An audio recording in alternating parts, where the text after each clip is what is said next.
हमने यहाँ पर एक लिस्ट शो करवानी है इंग्रेडिएंट्स की।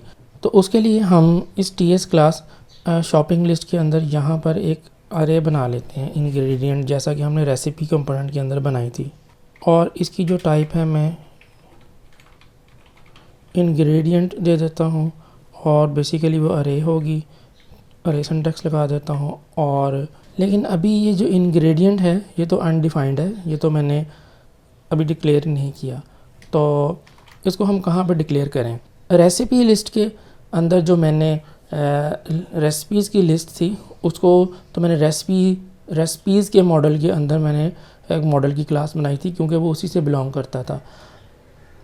तो इंग्रेडिएंट लॉजिकली किसके साथ बिलोंग करता है, इसके लिए हमें ऐसा करना पड़ेगा कि हम एक शेयर्ड फ़ोल्डर बना लेते हैं।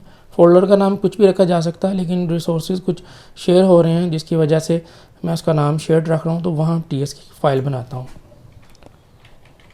शेयर्ड एक फ़ोल्डर बना लेता हूँ और इस फोल्डर के अंदर ingredient dot model dot TS एक क्लास बनाता हूँ। और यहाँ पर जैसे हमने रेसिपीज़ के मॉडल बनाया था इसी तरह हम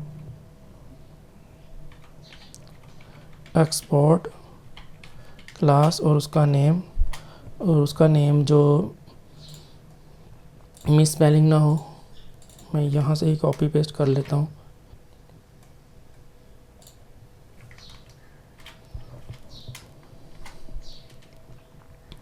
और इसकी प्रॉपर्टीज़ क्या हो सकती हैं? इंग्रेडिएंट के अंदर इंग्रेडिएंट का नेम हो सकता है और उसका अमाउंट हो सकती है कि वो इंग्रेडिएंट जो है कितनी क्वांटिटी चाहिए उसकी। तो सिंपल इसके लिए मैं, और इसको हमने फ्रॉम द आउटसाइड एक्सेस करना है, तो एक्सेस मॉडिफायर जो है वो मैं पब्लिक लगाऊंगा। नेम टाइप इसकी स्ट्रिंग हो सकती है, स्ट्रिंग हम इसको असाइन करेंगे। इसी तरह एक और प्रॉपर्टी मैं यहाँ पे बनाता हूँ अमाउंट, और इसकी टाइप मैं नंबर दे देता हूँ क्योंकि ये क्वांटिटी है। और हमें पता है कि जब भी हम किसी भी क्लास का ऑब्जेक्ट बनाते हैं तो ऑटोमेटिकली उसके अंदर एक मेथड कंस्ट्रक्टर कॉल होता है जिसके अंदर हम उसकी बॉडी के अंदर हम इसको इनिशियलाइज़ करवा सकते हैं इन वेरिएबल्स को। और वो यहाँ पर मैं नेम स्ट्रिंग टाइप का और same like member variable amount और नंबर टाइप का, और इस वेरिएबल को मैं इसके इक्वल रख दूँगा। इस वेरिएबल को एक्सेस करने के लिए मुझे दिस ऑपरेटर यूज़ करना पड़ेगा क्योंकि वो इस क्लास का मेंबर वेरिएबल है। This dot name equals name.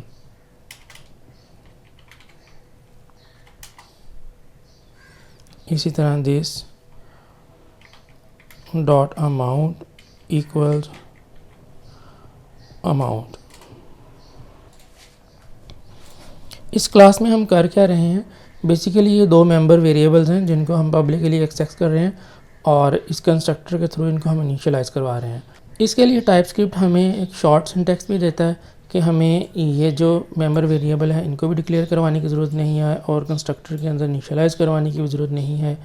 Behind the scene में खुद ही ऑटोमेटिकली कर लेगा। बस यहाँ पर कंस्ट्रक्टर आर्गूमेंट के अंदर यहाँ पर पब्लिक अगर हम लिख दें और इस अमाउंट के साथ अगर हम ये पब्लिक लगा लें तो TypeScript automatically member variable behind the scene ये दोनों वेरिएबल यहाँ पर जैसे मैंने पहले डिक्लेयर करवाए हुए थे वो भी डिक्लेयर करवा लेगा और इनिशियलाइज़ भी करवा लेगा। अब शॉपिंग लिस्ट के अंदर ये कंप्लेन कर रहा है तो मैं यहाँ पर इसको इंपोर्ट कर लेता हूँ।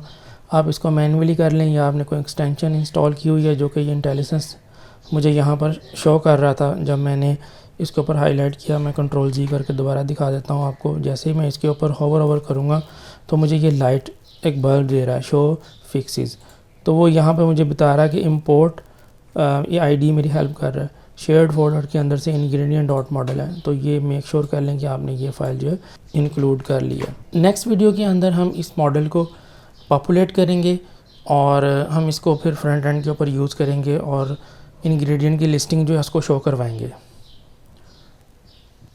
कमेंट्स में आप बताइएगा कि इस वीडियो से आपने क्या सीखा, क्या आपको समझ आया और क्या आपको समझ नहीं आया। अगर आपको कोई एरर आ रहा है, कोई प्रॉब्लम आ रही है तो आप कमेंट्स में बता सकते हैं। मैं रीड करता हूँ हर एक कमेंट और आपको मैं रिप्लाई करूँगा, और आपका कोई भी अगर प्रॉब्लम होगा तो मैं उसको सॉल्व करने की कोशिश करूँगा। अगर आपको इस वीडियो सीरीज़ से फ़ायदा हो रहा है तो काइंडली इसको शेयर करें, ताकि बहुत ज़्यादा लोग जो हैं वो इससे फ़ायदा उठा सकें।